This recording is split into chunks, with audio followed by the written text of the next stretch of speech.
ओम नमः श्री परमहंसास्वादिचरणकमलचिन्मकरन्दाय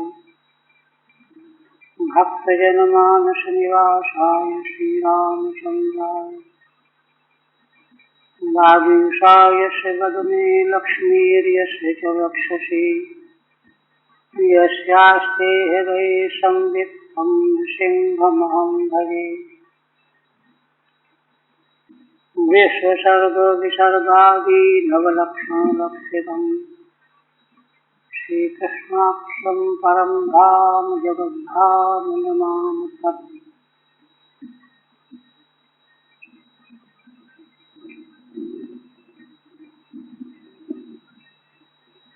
परम आदरणीय यति वृंद, भक्त वृंद एवं श्रोत श्रीमद्भागवत के अंतर्गत दशम स्कंध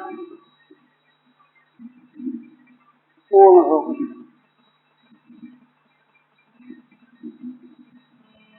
अब इसके अनंतर एकादश स्कंध का प्रारंभ होने जा रहा है। एकादश स्कंध में मुक्ति पदार्थ का विवेचन किया गया है। श्रीमद्भागवत के 10 पदार्थों में तृतीय स्कंध से लेकर के सर्ग विसर्ग स्थान पोषण पूतयः ये 5 तो संसार की उत्पत्ति और उसके समग्र विस्तार का निरूपण करने वाले। संसार कैसे उत्पन्न होता है, कैसे विस्तार होता है और श्री भगवान के द्वारा कैसे उसको सुरक्षित किया जाता है, भगवान किस प्रकार से अधिकारी जीवों पर अनुग्रह करते हैं और किस प्रकार की वासनाओं से प्रेरित होकर के जीव अनेकों प्रकार के कर्मों में व्यस्त रहते हैं। यह सप्तम स्कंध तक वर्णन करके फिर ऐसे संसार में पड़े हुए जीव का कल्याण किस मार्ग से होगा उसके लिए अष्टम स्कंध में सद्धर्म का निरूपण किया गया। उसके फलस्वरूप सद्धर्म का श्रवण करने से ही मनुष्य पवित्र हो जाता है और पवित्र हो जाने पर ही श्री भगवान और भगवान के भक्तों के चरित्र सुनने में उसका मन लगने लगता है। अन्यथा भगवान के लीला चरित्र आकृष्ट नहीं करते। मलिन अंतःकरण में श्री भगवान के मंगलमय चरित्र, भगवान के भक्तों के आदर्श जीवन व्रत ये तभी सुनने में अच्छे लगते हैं जब चित्त शुद्ध होता है। तो इसलिए अष्टम स्कंध के बाद नवम स्कंध में ईशानु कथा का वर्णन किया गया। जब भगवान के मंगलमय दिव्य चरित्र और भक्तों के चरित्रों को खूब सुनता रहता है तो फिर उसके मन में एकमात्र भगवान के ही लीला चरित्र सुनने की प्रबल उत्कंठा जग जाती है और तब फिर वह सारे संसार को अलग करके हटा करके दूर होकर सबसे अलग होकर के एकमात्र भगवत भक्तों के चरणों में बैठ करके भगवान के मंगलमय चरित्र ही सुनने में डूब जाता है। तो इस दृष्टि से भगवान के चरित्रों को सुनने में जब डूब जाता है तो उसका सांसारिक भाव क्षीण हो जाता है, एक तरह से निरुद्ध हो जाता है। माने धीरे धीरे संसार जो है अरुचिकर मालूम पड़ने लगता है, उसके प्रति आस्था क्षीण हो जाती है। किंतु इसके बाद फिर उसको मोक्ष पदार्थ की इच्छा जब होती है, मुक्ति, तो असल में भगवान के मंगलमय लीला चरित्र सुनने से क्या होता है कि संसार से वैराग्य होता है। संसार से वैराग्य होने के बाद ही मोक्ष का स्वरूप सुनने में रुचिकर लगता है और सुनने में समझ में भी आता है। यदि संसार की आसक्ति बनी रहेगी तो मोक्ष कोई नहीं चाहता, फिर तो वो संसार के ही पदार्थों को ढूंढता रहता है रात दिन सारा जीवन। इसलिए मोक्ष का चिंतन करने के लिए मुमुक्षु के लिए वैराग्य आवश्यक है। वेदांत दर्शन में यहाँ साधन चतुष्टय संपन्न प्रमाता को अधिकारी कहा गया। वेदांत दर्शन ही तो तत्व विज्ञान है, ब्रह्म विद्या है, संसार की समूल निवृत्ति का वही एकमात्र मार्ग है। उसमें प्रवृत्ति तभी होती है जब विवेक, वैराग्य, सत संपत्ति और तीव्र मोक्ष की इच्छा, इनको साधन चतुष्टय कहा गया है। साधन चतुष्टय संपन्न प्रमाताधिकारी। तो यहाँ तक भगवान की लीला चरित्रों को सुनते सुनते साधक के मन में संसार से वैराग्य हो जाता है और चित्त समाहित हो जाता है। केवल मात्र भगवान को ही स्मरण करने लगता है, चित्त समाहित हो जाता है और धीरे धीरे उसके मन में तीव्र मोक्ष की अभिलाषा भी जग जाती है ना। यह तत्व आगे 11वें स्कंद में प्रकट किया गया। तो इस तरह से क्रम प्राप्त मोक्ष पदार्थ का विवेचन 11वें स्कंद में किया जाए। मुक्ति की परिभाषा भागवतकार ने बताई है, मुक्ति हेत्वा यथा रूपम स्वरूपेण व्यवस्थिति। देखिए, वेदांत शास्त्र का कहना तो ये है कि आत्मा तो नित्य शुद्ध बुद्ध मुक्त है ही, उसको हमने अज्ञान से भुला दिया है और जो अनात्म शरीर, देह, इंद्रिय आदि हैं, इन्हीं को अपना स्वरूप हम मान बैठे हैं और इसीलिए संसार का बंधन, संसार के दुख, क्लेश, सुख, दुख, इनके जाल में जीव पड़ा हुआ है। इसलिए मुक्ति की परिभाषा क्या है? अन्यथा रूपम हित्वा स्वरूपेण व्यवस्थिति।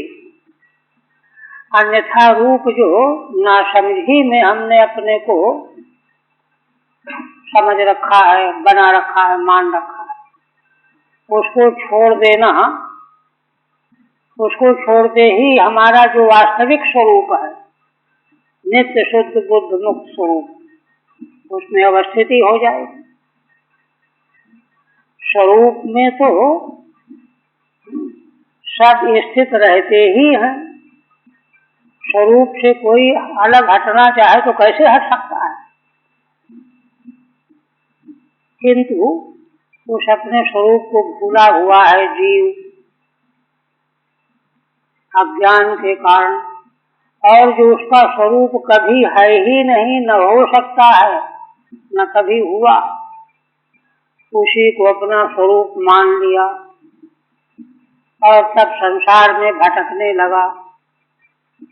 इसलिए अन्यथा रूप को छोड़ करके अपने वास्तविक स्वरूप में स्थिति ही मुक्ति पदार्थ है। इसके बाद फिर 12वें स्कंद में आश्रय पदार्थ का विवेचन किया गया है। कोई प्रश्न कर सकता है कि क्यों भाई, मुक्ति के बाद तो फिर कुछ रहता ही नहीं। लेकिन शास्त्र की दृष्टि देखिए, मुक्ति जो है ना, केवल उसका विश्लेषण विवेचन बुद्धि के द्वारा अवगत कर लेने मात्र से मुक्ति प्राप्त नहीं होती है ना। आत्मा नित्य शुद्ध बुद्ध मुक्त स्वरूप ही है, ऐसा सुन लिया, मान लिया। इसलिए सुन लेने मान लेने मात्र से बात नहीं बनेगी। वह नित्य शुद्ध बुद्ध स्वरूप है क्या? वही तो आश्रय तत्व है। तो आश्रय में जब तक पूरी तरह से हम समर्पित नहीं हो जाएंगे, आश्रय की परिभाषा जो पहले दूसरे स्कंद में भी की गई है, 12वें स्कंद में फिर से की जाएगी। तो और देखिए, श्रीमद् भागवत का प्रतिपाद्य तत्व आश्रय तत्व, दूसरे स्कंद में भगवान सुखदेव जी ने जहाँ 10 पदार्थों का उल्लेख किया है, सबकी परिभाषाएं भी बताई है कि सर्ग ये है, विसर्ग ये है, स्थान, पोषण, ऊति, सबकी परिभाषा। तो वहाँ यह भी बताया है कि दशमस्य विशुद्ध्यर्थम नवानाम ही लक्षण। वास्तविक में शास्त्र का प्रतिपाद्य तो दशम आश्रय तत्व ही है, किंतु उस आश्रय तत्व को सांगोपांग तब तक नहीं समझा जा सकेगा जब तक पूर्व के 9 पदार्थों का विश्लेषण हमारे सामने नहीं किया जाएगा। सर्ग क्या है, विसर्ग क्या है, स्थान क्या है, पोषण क्या है, इन सबों को सांगोपांग समझ लेने के बाद तब आश्रय तत्व जो है हृदयंगम होगा, साक्षात होगा। इसलिए दशमस्य विशुद्ध्यर्थम, इसके बिना आश्रय तत्व की परिभाषा जो हम समझे रहेंगे वह विशुद्ध नहीं, कुछ न कुछ उसमें मिलावट। देखिए, शास्त्र प्रतिपाद्य वस्तु में अगर अपनी बुद्धि से कुछ मिला दिया गया तो गड़बड़ हो गया। उसका विशुद्ध स्वरूप शास्त्र के नेत्र से ही देखना चाहिए। अत्यंत शास्त्र चक्षुषा। तो इन 9 पदार्थों का विश्लेषण करके तब दशम जो आश्रय पदार्थ है उसको ठीक ठीक समझा जा सकता है। आश्रय तत्व की व्याख्या जैसे उपनिषदों में ब्रह्म स्वरूप का निरूपण किया गया, तत्व का निरूपण किया गया, उसी प्रकार से वह तत्व ही आश्रय है ना। यह दोनों जगहों पर स्पष्ट किया गया। तो उसको अंतिम 12वें स्कंध में उसको स्थापित करने का अभिप्राय यह है कि 11वें स्कंद में मुक्ति का विवेचन ठीक ठीक सुन लेने पर, समझ लेने पर भी आश्रय में जब तक हमारा समर्पण रूप में अवस्थान नहीं हो जाए, हम समर्पित होकर के अवस्थिति को प्राप्त कर लेंगे, तब जाकर के वह मुक्ति परमार्थ में यथार्थ रूप में स्थायी होगी। अन्यथा वाचा विवेकस्व विवेक एवं, केवल वाणी का विवेक प्रतिपादन जो है अविवेक ही कहा जाए। इस दृष्टि से इसके पश्चात 12वें स्कंद में आश्रय तत्व का निरूपण किया गया। और देखिए, इसीलिए भगवान सुखदेव जी ने जिन महाराज परीक्षित को श्रीमद् भागवत का श्रवण कराया, उनके भीतर से मृत्यु का भय, संसार का भय, तक्षक आकर के डसेगा इसका भय, ये सब निकल गए। कब निकला? ये तभी निकला जब परम आश्रय में महाराज को अवस्थिति प्राप्त हो गई। इसलिए 12वें स्कंद में अंतिम उपदेश के रूप में आश्रय का उपदेश करके भगवान सुखदेव जी ने महाराज परीक्षित को उसी में अवस्थान प्राप्त करा करके निर्भय कर दिया, निर्भय कर, भय रहित हो, भय रहित होकर के ही तब माना जाएगा कि मुक्ति मिल गई, मुक्त हो गया, है ना। और यदि मुक्ति का विवेचन समझ लेने के बाद भी अनेक तरह के भय लगे हुए हैं पीछे, कहीं ऐसा न हो जाए, कहीं वैसा न हो जाए, तो वास्तविकता नहीं। तो वास्तविकता जो है आश्रय में अवस्थान के बिना नहीं संभव है। इसलिए अंतिम प्रतिपाद्य पदार्थ जो है श्रीमद् भागवत का आश्रय ही। तो आप पहले, अच्छा, मुक्ति का विवेचन किस लिए? मुक्ति का विवेचन इसलिए है कि आश्रय में अवस्थिति हो ही नहीं सकती। मुक्ति के विवेचन के द्वारा ही हम मालूम पड़ जाता है कि आश्रय तो हमारा स्वरूप ही है, वह कोई बहुत दूर नहीं है, अलग नहीं है, पृथक नहीं है, भिन्न नहीं है। इस तरह से जब वो पूरा, है ना, विवेचन समझ में आ जाएगा, तब केवल दर्शन शास्त्र क्या करता है? केवल दृष्टि, भ्रांति को मिटा करके दृष्टि प्रकाशित कर देता है। यथार्थ में जो वस्तु है उसको प्रकाशित कर देता है, प्रकट कर देता है, बस हो गया। और वहां पर कोई क्रिया की आवश्यकता ही नहीं होती है। तो इस तरह से मोक्ष पदार्थ का, मुक्ति पदार्थ का विवेचन 11वें स्कंद में किया गया है।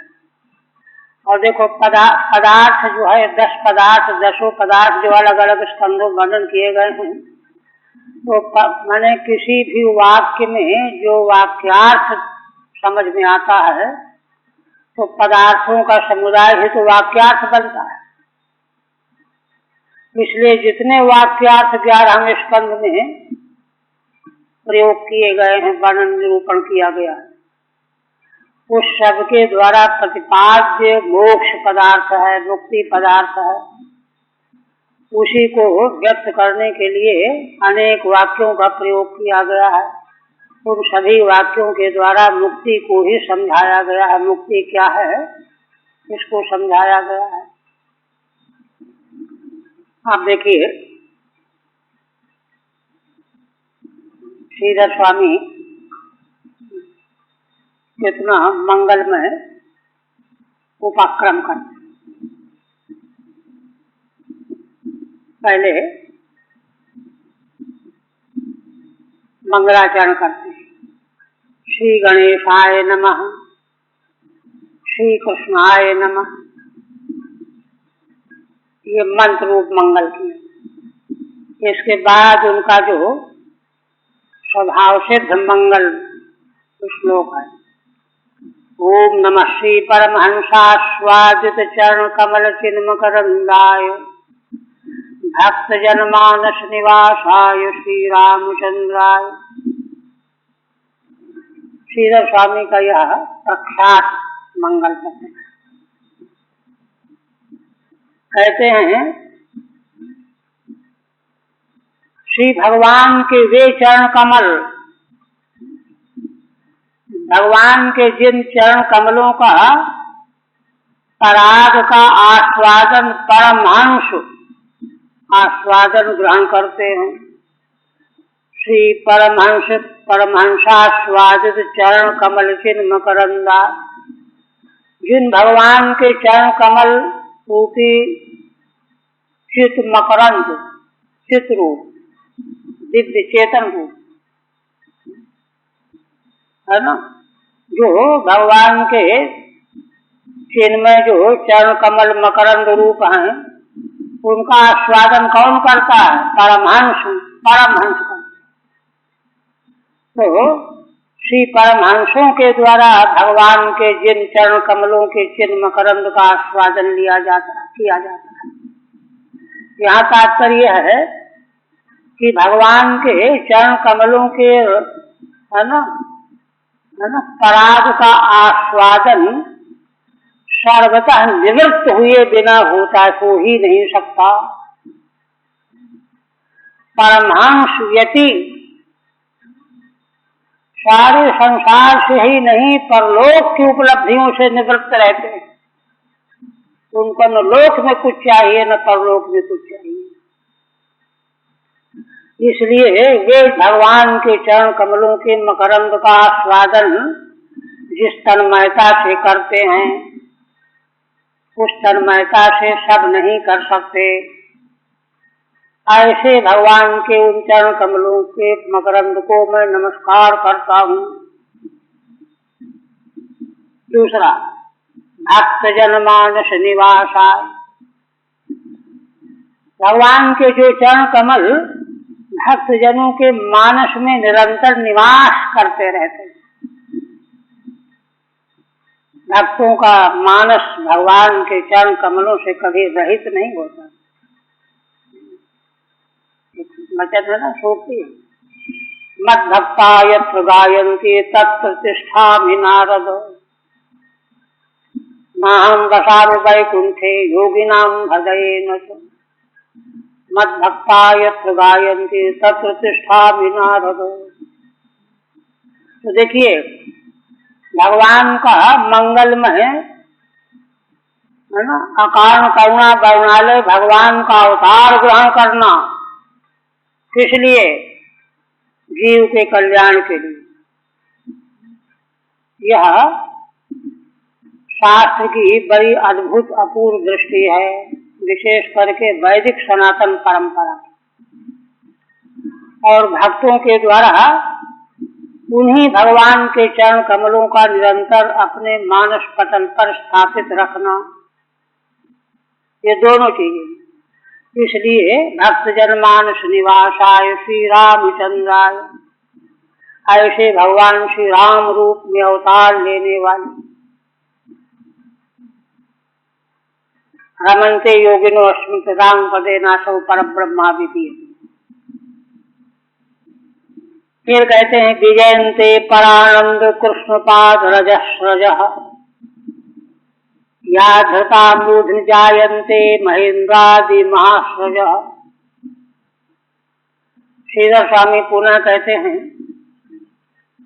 विजयन्ते परानंद कृष्ण पाद रजस्रजः, भगवान श्री कृष्ण के चरणों की धूली के काम रज, जो कैसे हैं? परानंद स्वरूप,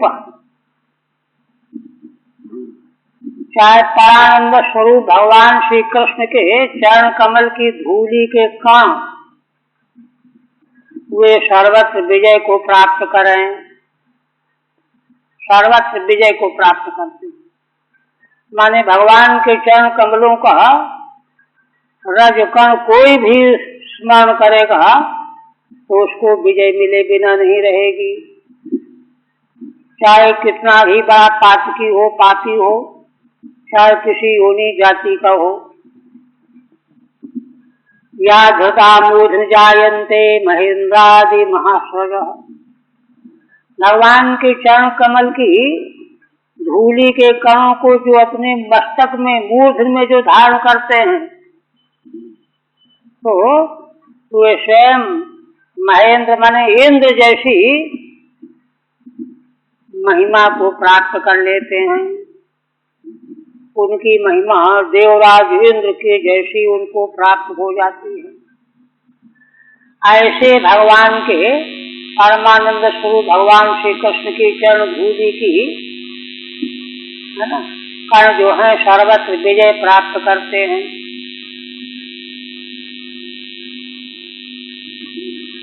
माने दोनों भगवान के अवतार स्वरूपों को स्मरण करके मंगल के रूप में आप कहते हैं कि उक्तैक त्रिंशताध्यायैर् मुक्तिरेकादशे ततः। दशम स्कंध के पूर्ति के पश्चात एकादश स्कंध में 31 अध्यायों के द्वारा मुक्ति पदार्थ का विवेचन किया गया।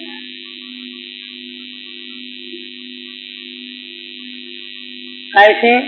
तो जायन्ते ये इतिहासाद्यैः समासव्या स्वरूपतः।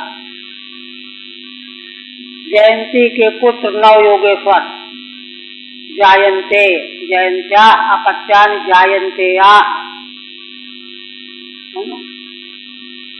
उनकी माँ के नाम से जो है उनको जायन्ते कहा गया। नव योगेश्वर उनके इतिहास आदि के द्वारा निमि महाराज को उपदेश किया और आदि पद से उसके अनंतर भगवान श्री कृष्ण ने उद्धव जी को उपदेश किया है। तो पहला उपदेश तो नवयोगेश्वरों के समाज के रूप में उपदेश 4 अध्याय में हुआ, 2, 3, 4, 5 अध्याय समास शैली में, संक्षिप्त शैली में, सारांश रूप में समग्र वेदांत दर्शन ब्रह्म विद्या का सार वर्णन किया गया। यह सब ब्रह्म विद्या है, उसका सार संक्षेप में 4 अध्याय। इसके बाद प्रथम अध्याय तो असल में है ना भूमिका रूप है, क्योंकि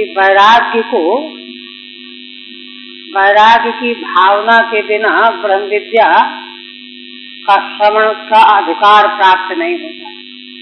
तो वैराग्य के जागरण के लिए प्रथम अध्याय का उल्लेख किया गया है। इसके बाद 4 अध्याय में है ना नवयोगेश्वरों के द्वारा महाराज निमि को उपदेश किया गया है। यह प्रसंग नारद जी ने वसुदेव जी को सुनाया है समास शैली।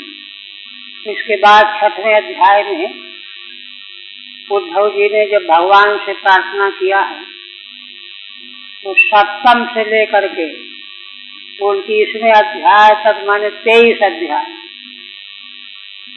23 अध्याय में वही ब्रह्म विद्या जो संक्षेप समास शैली में कही गई है उसका खूब विस्तार से भगवान ने विश्लेषण किया है। 29 अध्याय, 23 अध्याय है 29वें तक, 7वें से लेकर के 29वें अध्याय तक 23 अध्याय।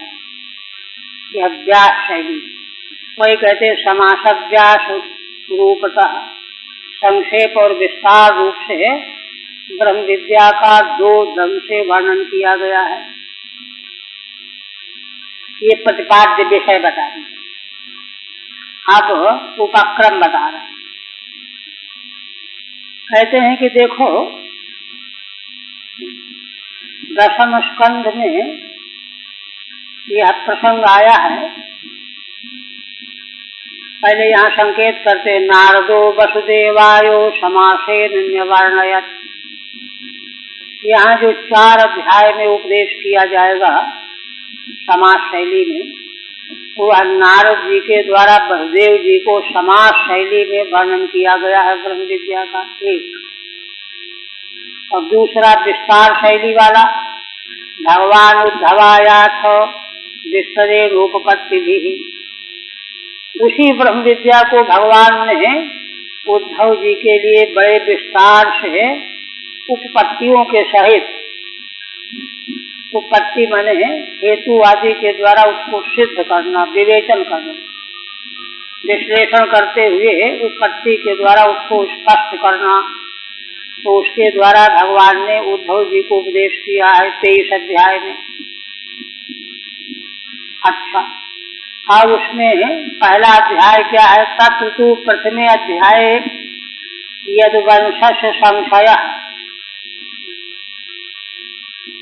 2 प्रकार के समास और व्यास शैली के उपदेश के अतिरिक्त जो पहला अध्याय है, उसमें क्या है? यद्वंशस्य संशयः, यद्वंश के क्षय का संकेत है। उपक्षिप्तो विरागायो मौसलव्यपदेशतः, है ना? यह क्यों कहा गया है? विरागाय माने वैराग्य के लिए, वैराग्य के लिए यह पहला अध्याय प्रस्तुत किया गया है। मौसलव्यपदेशतः, ऋषियों के साप से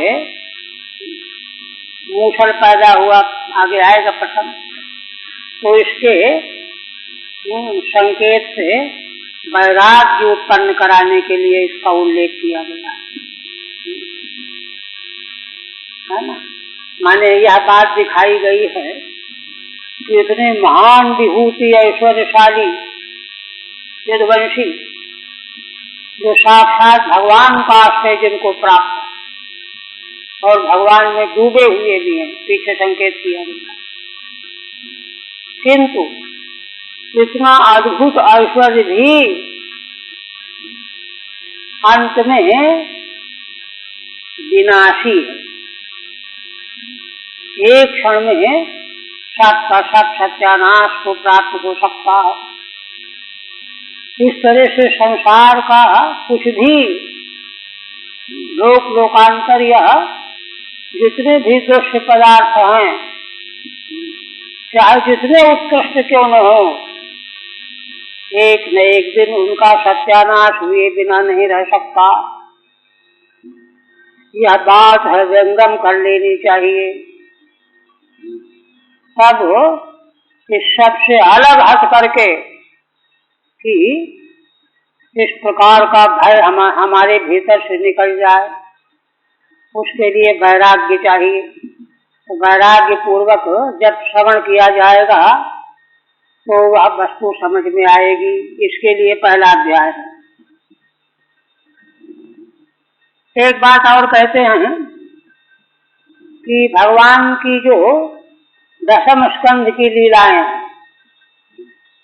देखिए भगवान ने दशम स्कंध में जो लीलाएं की हैं उनका उपयोग आगे बताएंगे इसी प्रसंग में। अभी उस पर संकेत क्या कहते हैं? श्रीधर स्वामी कहते हैं, प्रवृत्तितः परानंदो कृष्ण क्रीडानुवर्णिता। जो भगवान परानंद स्वरूप श्री कृष्ण है, उनकी क्रीडाओं का भगवान की प्रवृत्ति के द्वारा वर्णन किया गया। भगवान जो हैं अवतार लेकर के दूसरे बालकों के समान धीरे धीरे बढ़ते हैं, पालन पोषण किया जाता है। पालन पोषण के समय माता पिता को क्या क्या सुख देते हैं, क्या क्या आनंद देते हैं, बाल लीलाएं करते हैं,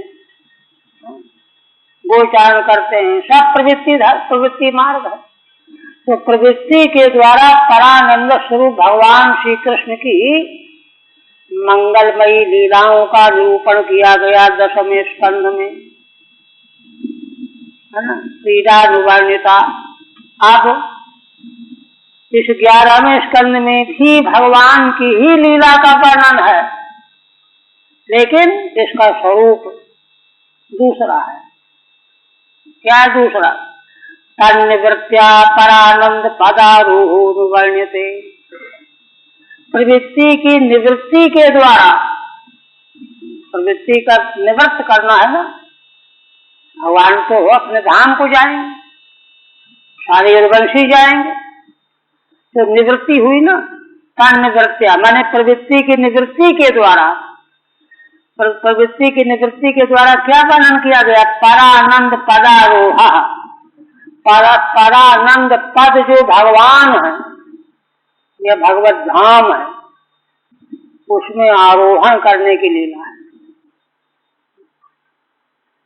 परानंद स्वरूप भगवान का जो पद है, भगवान भी आरोहण कर गए, और इसी प्रकार से, है ना, मनुष्य भी प्रवृत्ति से हट करके, निवृत्त हो करके, चतुर्थाश्रमी बन करके, निवृत्त हो करके परमानंद स्वरूप भगवत पद को प्राप्त कर लेता है।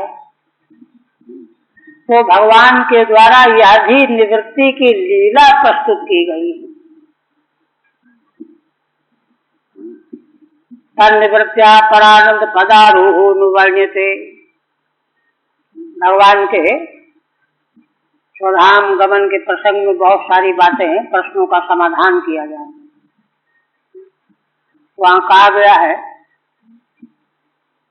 भगवान सुखदेव जी ने कहा कि राजन देखो, भगवान के लिए लीलामय विग्रह को भगवान चाहते तो बना रहता, किंतु भगवान ने संसार के जीवों को यह शिक्षा देने के लिए कि देखो, अंतिम में निवृत्ति ही परम पुरुषार्थ है, प्राप्तव्य है। यदि उसमें संकोच करोगे, उससे अपने को बचाओगे, चुराओगे, अभी हम और थोड़े दिन जीवित बने रहे, अभी और रह जाए, अभी और रह जाए, फिर जाएंगे, तो गड़बड़, फिर गड़बड़। इसका मतलब स्वरूप का साक्षात्कार फिर कहाँ हुआ? फिर तो जीवन के प्रति मोह प्रतिमान होने से अध्यास अभी बना हुआ ही मालूम पड़ेगा। इसलिए भगवान, वहाँ टीकाकार कहते हैं कि अगर भगवान तो सर्वसमर्थ हैं, उनके लिए तो कहीं यहाँ रहे चाहे वहां में कोई फर्क ही नहीं, किंतु वे अगर रह जाते एक दिन भी, तो संसारी मनुष्य तो साधना करके वहां पहुंच करके भी सैकड़ों वर्ष बने रहने की इच्छा करने लगते। इसलिए मूल में है, योगियों को यह बात स्पष्ट कराने के लिए, निवृत्ति में निवृत्ति ही निवृत्ति है, फिर क्या? फिर वहां पर प्रवृत्ति का क्या मतलब है? फिर बने रहने क्या मतलब है? वेदांत छंदावली में भोले बाबा महाराज कहते हैं, जीना जिसे रुचता नहीं, नहीं मृत्यु से भय खाए है, सो प्राज्ञ जीवन मुक्त नर मर से अमर हो जाए। बहुत सिद्ध पुरुष भोले बाबा। श्रीमद् भगवत गीता के शंकरानंद भाष्य पर उनका हिंदी में व्याख्यान, पता नहीं पुस्तक मिलती कि नहीं, पहले मिलती थी, हुए थे, सिद्ध पुरुष। तो मतलब यह है कि वहां कुछ अवशेष रहना ही नहीं चाहिए। यह बात भगवान अपने ही लीला चरित्र के द्वारा समग्र रूप में संसार को समझा देना चाहते हैं। इसलिए वहां भगवान सुखदेव जी ने कहा कि वो भगवान ने जो है यह किया ऐसा, और योगाग्नि से जो है वो भगवान का विग्रह तो नित्य है, कोई जन्मने वाला थोड़ी, इसलिए ज्यों कहते हैं स्वरूपता भगवान अपने धाम को। योगियों का शरीर तो यहीं रह जाता है, किंतु भगवान का शरीर स्वरूप का। वो कहते हैं परानंद पदारोहण वर्णते, परानंद स्वरूप जो परम पद है, भगवत पद है, उसका आरोह जो है, आरोह प्राप्त करने के लिए वैसी ही निवृत्ति चाहिए जैसी भगवान ने निवृत्ति की। और भी देखिए, है ना, आचार्यगत जन कहते हैं कि देखो भगवान के द्वारा जो यदुवंश है ना पुष्पित पल्लवित फलित हुआ, बहुत सारे तो संख्या भगवान के पुत्र पौत्रों की ही थी, 101 वंश थे, उतने पुत्र पौत्र संख्या नहीं कही जा सकती, किंतु उन सब का संग्रह माने इतना इस प्रकार इस कोटि का वैराग्य हो, निष्ठुरता हो, स्वयं से उत्पन्न संतान भी जो है मौत के मुख में जा रही है, लेकिन कोई रोंगटा नहीं खड़ा होगा। इस प्रकार के इसलिए जो लोग जो हैं मनमाने ढंग की दे सिर पैर की बकवास की बातें करते हैं, भगवान का एक एक व्रत चरित्र है ना चिंतन करने से मालूम पड़ जाता है कि भगवान के अतिरिक्त किसी में ऐसा सामर्थ्य हो ही नहीं सकता। ये बात तो वही कह रहे हैं, एवं तावत दशम स्कंधे।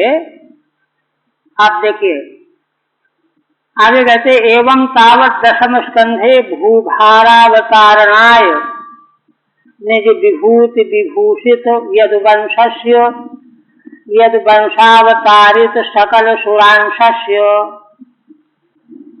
श्रीधर स्वामी कहते हैं कि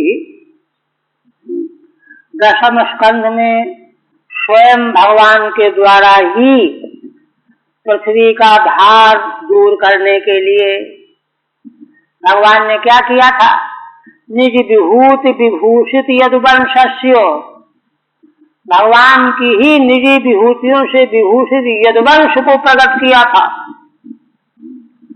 यदुवंशावतार सकल सुरांशस्य, भगवान के पीछे आया ना संकेत, भगवान की आज्ञा से है ना देवताओं को भगवान ने आज्ञा दिया था कि देखो असुर लोग भूमंडल में पैदा होकर के धर्म को हानि पहुंचा रहे हैं, प्रजा को क्लेश दे रहे हैं, तुम लोग भी अवतार लेकर के चलो और उनके द्वारा पृथ्वी का भार दूर करो। ये यदुवंशावतार सकल सुरांशस्य, साक्षात भगवान ने ही यदुवंश को देवताओं के अंश से अवतरित किया था, है ना। भगवता श्री कृष्ण से ऐसा करने वाले भगवान श्री कृष्ण तद उचित प्रवृत्ति विडम्बने न, तो अब भगवान का ही कर्तव्य है कि जब भगवान की आज्ञा से देवता लोग यदुवंश में अवतीर्ण हुए, भूभार का क्षपण करने के लिए भगवान ने आज्ञा दिया था, तो अब उनके संबंध में भगवान को सोचना है ना कि इनको क्या करना है। तदुचित प्रवृत्ति विडम्बने न, माने पृथ्वी का भार दूर करने के लिए जो समुचित प्रवृत्ति चाहिए यदुवंशियों की, उस प्रकार से यदुवंशियों ने चारों ओर पृथ्वी का भार हरण करने में सहयोग किया।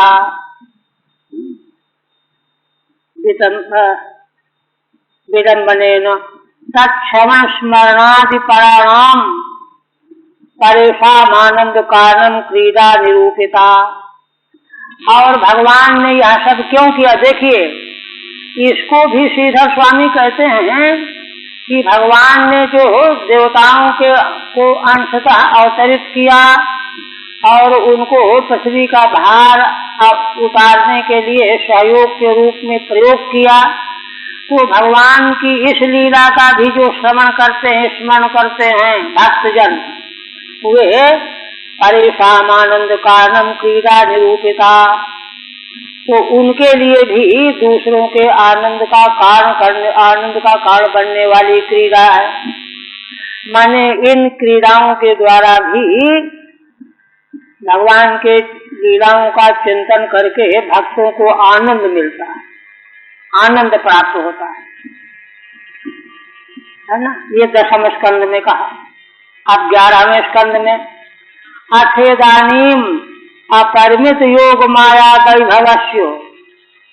आप देखिए, अब भगवान का दूसरा क्या होगा, इस समय अपरिमित योग माया वैभवस्यो, जो भगवान अपरिमित योग माया के वैभव से परिपूर्ण रहने वाले हैं। भक्तानाम आत्म तत्वोपदेश पूर्वकम, वे भगवान अपने भक्तों को आत्म तत्व का उपदेश करने के लिए उपदेश पूर्वकम क्रीडार्थम भूतले अवतारिता नाम, क्रीड़ा के लिए भूतल में जिनको अवतरित किया है, अवतारिता नाम साधिकारी नाम, उद्धव आदि भगवान के अनुग्रह से ही तो भक्त के रूप में अवतरित हुए हैं संसार में। अवतारिता नाम ऐसे और भी बहुत सारे हैं, अथवा आगे भी जो इस व्रत को सुनेंगे वे भी भगवान के अनुग्रह का पात्र बनेंगे।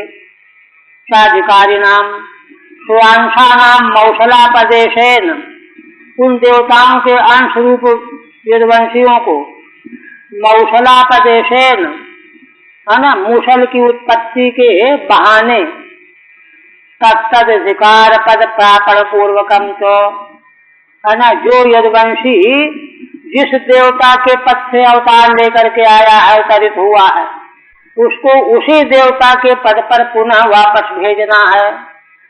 तत्तद अधिकार पद प्रापण पूर्वकम, तो वह अधिकार पद प्राप्त कराते हुए ब्रह्माद्यनुग्रहाय निज पदारोह निरूप्यते, और ब्रह्मा आदिकों पर अनुग्रह करने के लिए भी भगवान का अपने धाम पद में आरोह का निरूपण किया जाएगा। 11वें स्कंद में ब्रह्मादिकों ने भगवान के द्वारिकापुरी में आकर के प्रार्थना की थी।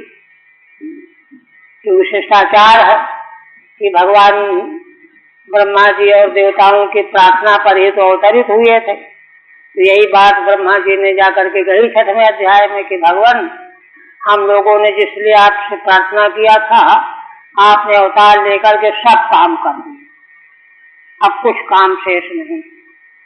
इसलिए यदि आप ठीक समझते हो तो अपने धाम को अब आप चले आवें, ये कहा। इसलिए उन पर भी अनुग्रह करने के लिए भगवान का निज पदारोह का वर्णन किया जाएगा। ये तो विषय हुआ इसका। अब प्रथम अध्याय का जो विषय लाया जा रहा है उस पर कहते हैं तत्र कुरुक्षेत्र यात्रायाम अविरक्तस्य। देखिए, बसदेव जी के बारे में सीधा स्वामी दृष्टि दे रहे हैं। कहते हैं कि कुरुक्षेत्र में जब सारे संसार के राजा महाराजा, सगे संबंधी, रिश्तेदार सब एकत्र हुए तो उस समय तक बसदेव जी को वैराग्य नहीं था। अविरक्तस्य वसुदेवस्य, इसलिए वहां उन्होंने ऋषि लोग वहां आए थे, बड़ा विस्तार से वर्णन आया है। तो जब देखा कि भगवान ने सबकी पूजा की ऋषियों की, और ऋषि तो बड़े आश्चर्यचकित हो गए कि भगवान होकर के पूजा कर रहे हैं। तब उनको समझ में आया कि नहीं, लोक संग्रह के लिए कर रहे हैं, वेद मार्ग की रक्षा के लिए, लोक संग्रह के लिए ऐसा कर रहे हैं। तो भगवान की स्तुति करके और जाने को हुए।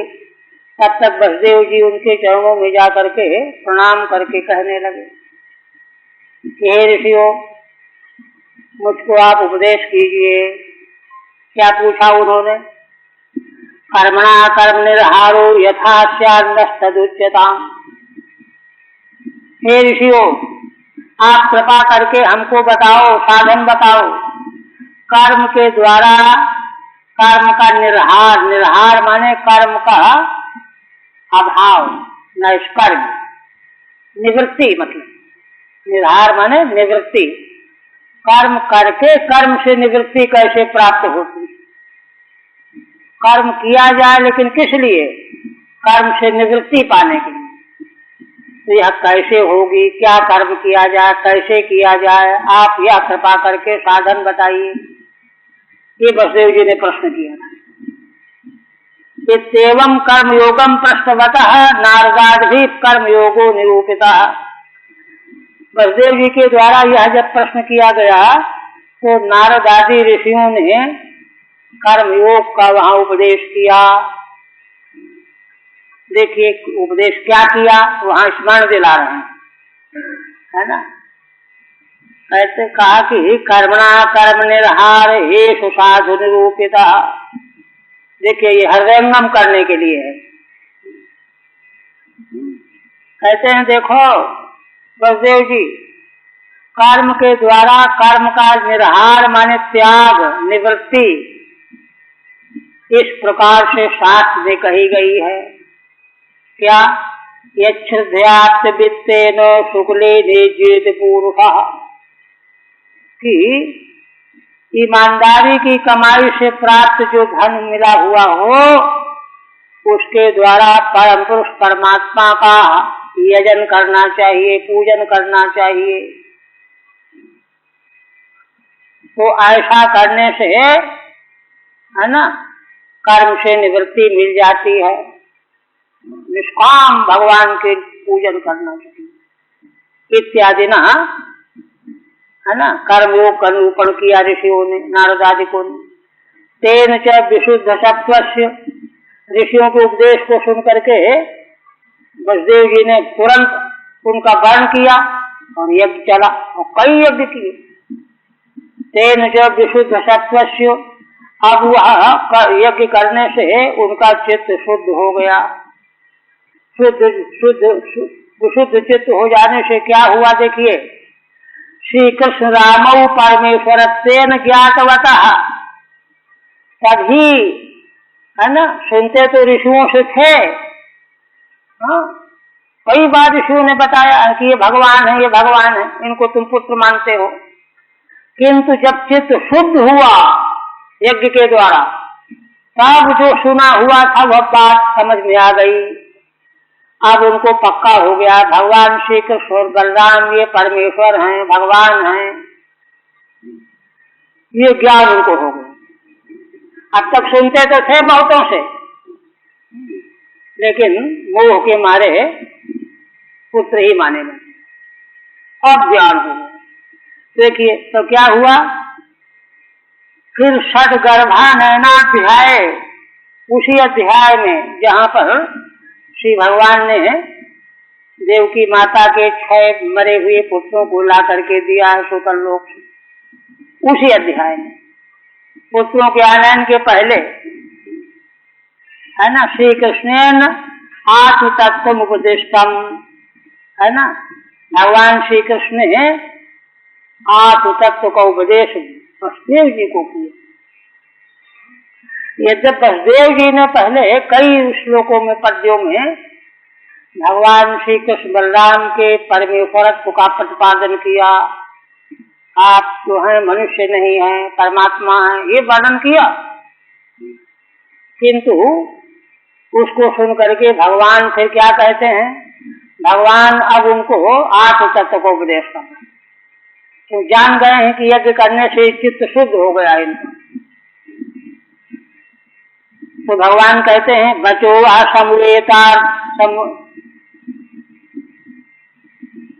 समवेतार्थम पाठयदुपमन्महे।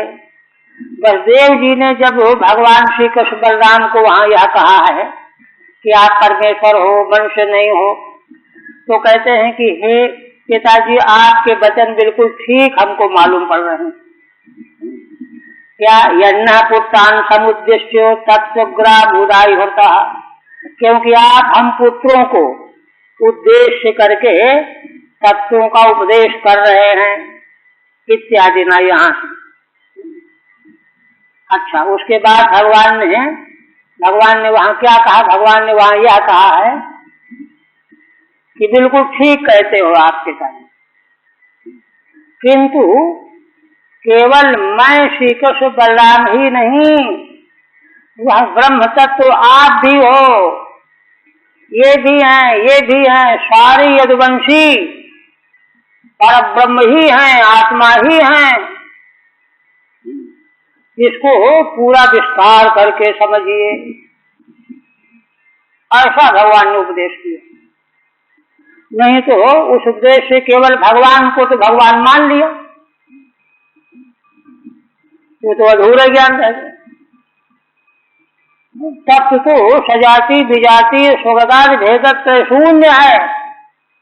भगवान ने विविध भेद शून्य तत्व का उपदेश किया, तो वहां वर्णन आया है कि उसको सुन करके बलदेव जी के नेत्र खुल गए, हृदय के नेत्र, और बस उसी क्षण से वो चुप हो गए, शांत हो गए। वो साक्षात भगवान उपदेश कर रहे हैं, उपदेश कर दिया, फिर भ्रांति कहाँ रह जाएगी? चुप तूसीन बभू, ये वर्णन है। किंतु उसके बाद फिर चलते फिरते रहे, संसार के भोग ऐश्वर्य में फिर ज्ञान विस्मृत हो गया। वही कह रहे हैं, कहते हैं पहले यन्ना पुत्रान समुद्दिश्य तत्वग्राम युगाय भरता इत्यादि न तत्व विषय भोगातिशयन। तो भगवान के द्वारा ज्ञान तो मिल गया, किंतु विषय भोग के अतिशय के कारण पुनः तिरोहितम आसीत, फिर वह ज्ञान तिरोहित हो गया। और कुछ आचार्य कहते हैं कि भाई देखो, असल में ज्ञान को परिपक्व रूप से प्राप्त करने के लिए आचार्य के मुख से सुनना, भगवान के मुख से सुनना तो ठीक ही है, कोई उसमें नुकसान नहीं है, किंतु आचार्य के मुख से, आचार्य के द्वारा भगवान का ज्ञान प्राप्त हो, ऐसा भी कोई लोग भाव व्यक्त करते हैं। किंतु यहाँ कह रहे हैं कि विषय भोगातिशयन पुनः तिरोहितम आसीत, तिरोहित हो गया था, है ना। तदेवेदानीम नारद मुखेन प्रथमम पंचाध्याय्या निरूप्यते। तो वही जो तत्व ज्ञान था श्री नारद जी के मुखारविंद से 5 अध्यायों के द्वारा वह प्रस्तुत किया जाएगा। उसमें से जो पहला अध्याय है, 5 अध्याय उपक्रम रूप है, पहला अध्याय 4 में है। तत्र प्रथमे अध्याय वैराग्योत्पादनाय यदुकुलस्य ब्रह्म शापापदेशेन। उसमें भी पहले अध्याय में,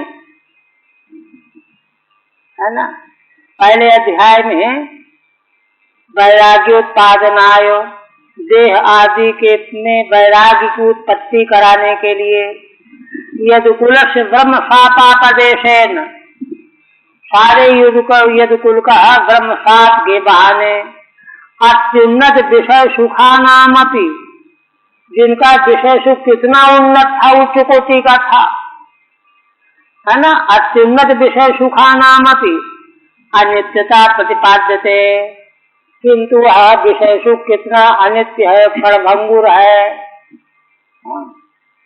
क्षणभंगुर होने से सत्यानाश होने वाला है, यह प्रतिपादन करने जा रहे हैं। ततः चतुर्भी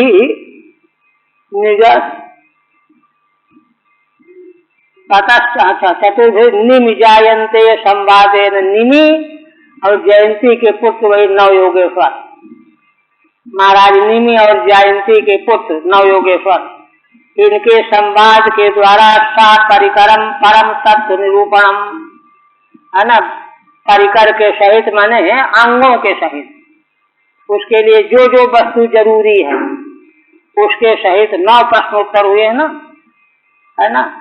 परम तत्व निरूपणम, परम तत्व का निरूपण किया गया है ना। वह सब नारद जी के द्वारा वसुदेव जी को सुनने को मिला, ततः षष्ठे, इसके बाद 6वें अध्याय में क्या आएगा?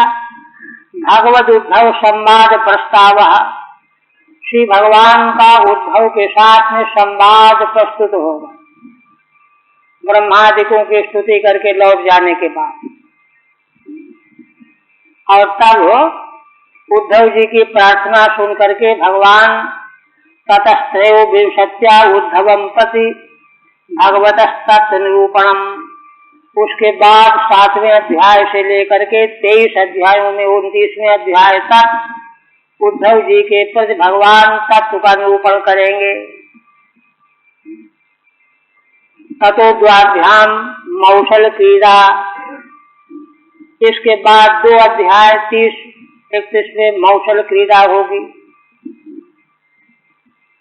इत्येवं 31 ही, इस प्रकार से कुल मिला करके 31 अध्यायों के द्वारा 11 स्कंध से प्रवृत्ति ही 11 स्कंध की प्रवृत्ति हुई है।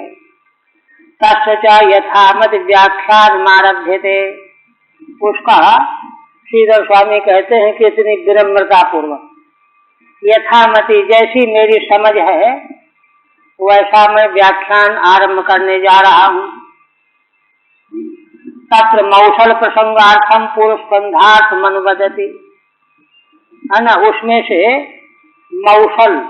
मूसल की उत्पत्ति कैसे हुई उस प्रसंग को उपस्थित करने के लिए पहले पूर्व स्कंध जो 10वें स्कंध का विषय वर्णन किया जा चुका है उसका अनुवाद करते हैं, संबंध बताने के लिए।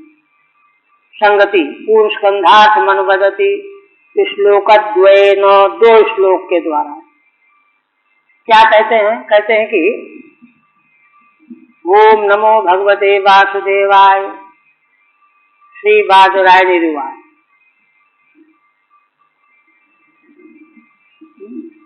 पहले ये तो सूत जी ने स्तोत्र द्वादशाक्षर मंत्र का, अब वे ही कह रहे हैं कि बादरायण भगवान व्यास के पुत्र बादरायणी, बादरायण सपत्यम पुमान बादरायणी सुखदेव उवाच। क्या कहते हैं? कहते हैं कृत्वा दैत्यवधम कृष्ण सरामो यदुभिर्व्रतः भुवोऽवतारयद् भारम जविष्ठम जनयन् कलिम्।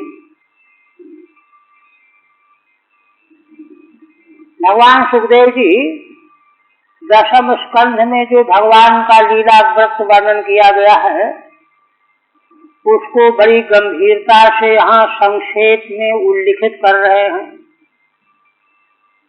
क्या कहते हैं? कहते हैं कि देखो, सरामः श्री कृष्ण यदुभिर्व्रतः, पिछले स्कंध में बलराम जी के सहित भगवान श्री कृष्ण ने यदुवंशियों से घिरे रहते हुए दैत्य वधम कृत्वा, सब दैत्यों का वध कर डाला, और है ना, जविष्ठम कलिम जनयन भुवो भारम अवतारयत, आपस में बहुत बड़ा झगड़ा खड़ा करा करके कली युद्ध बना करके, है ना, और उसके द्वारा पृथ्वी के भार को उतार दिया। अब टीका में कहते हैं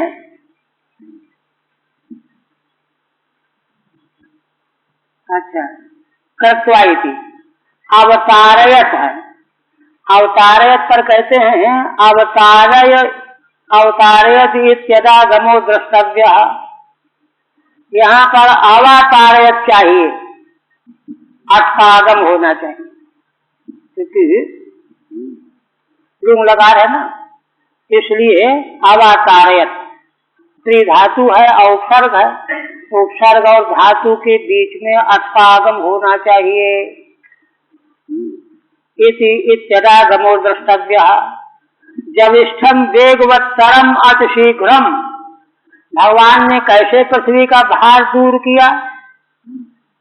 है ना, थोड़े समय में ही, है ना, जविष्ठम वेगवत्तरम अतिशीघ्रम, वेगवत बड़े वेग से शीघ्र, हिंसा पर्यवसायिनम इत्यर्थः, है ना, जैवत्तरम कलिम, कलिम का विशेषण है ना, कलिम माने कलहम, ऐसा कलह भगवान ने प्रकट करा दिया जिससे युद्ध की नौबत आ गई।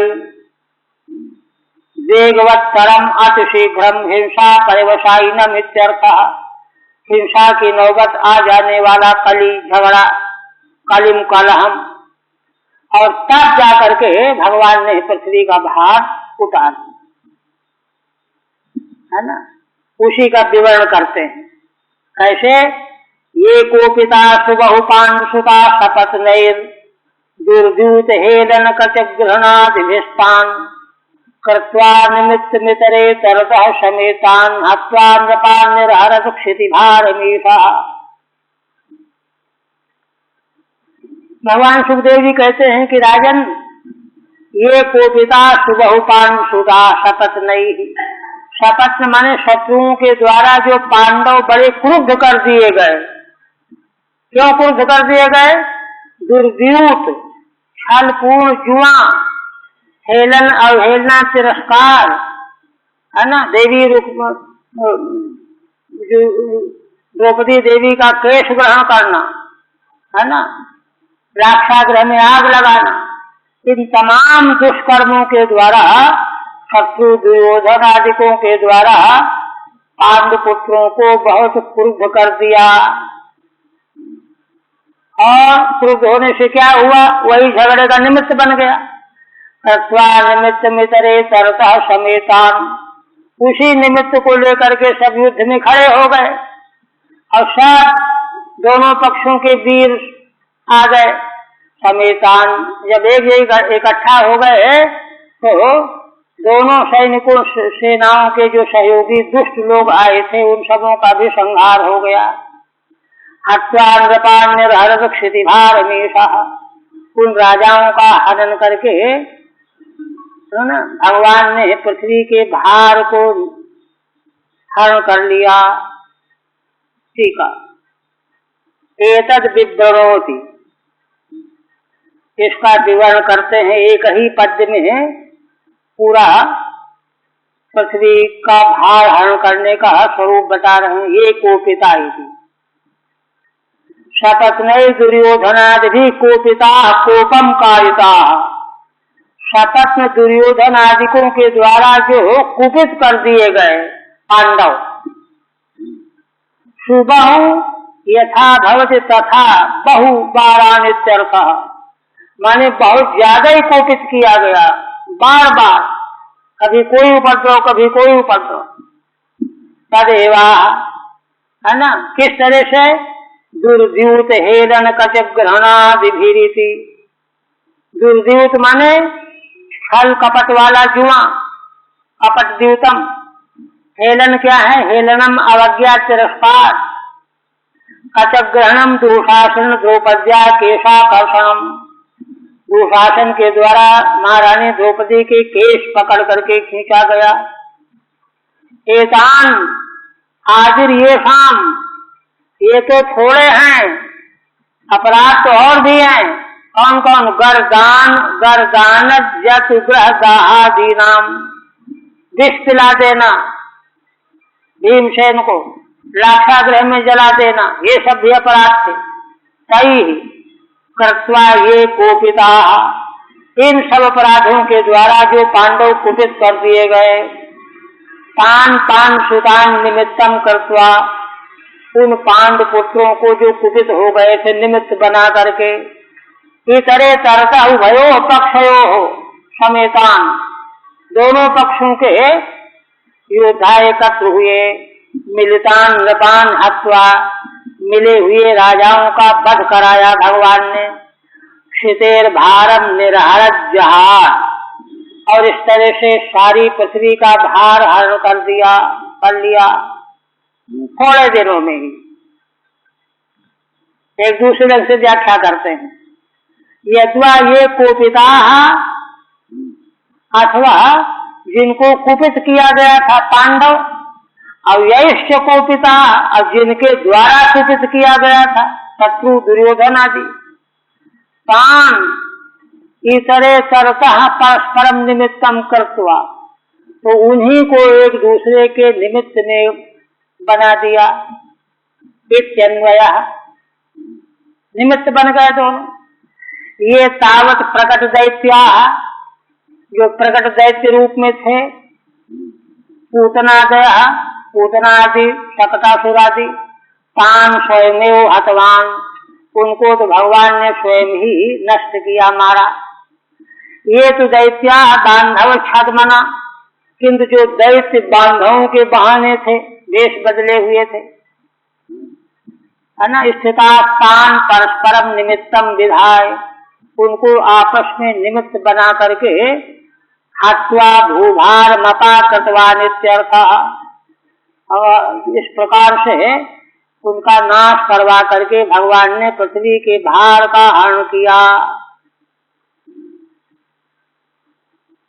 अब इसके बाद जो है यदुवंशियों के संबंध में भगवान विचार करेंगे, विचार करके फिर जो है निश्चय करेंगे। अब यही रहने देते हैं, फिर वो प्रसंग जो है छेड़ना ठीक नहीं है। और कल को जो है ग्रहण प्रयुक्त अवकाश रहेगा, परसों प्रतिपदा रहेगी, तो 17 को 15-16 17 तारीख रहेगी, 17 को अब चलेगा।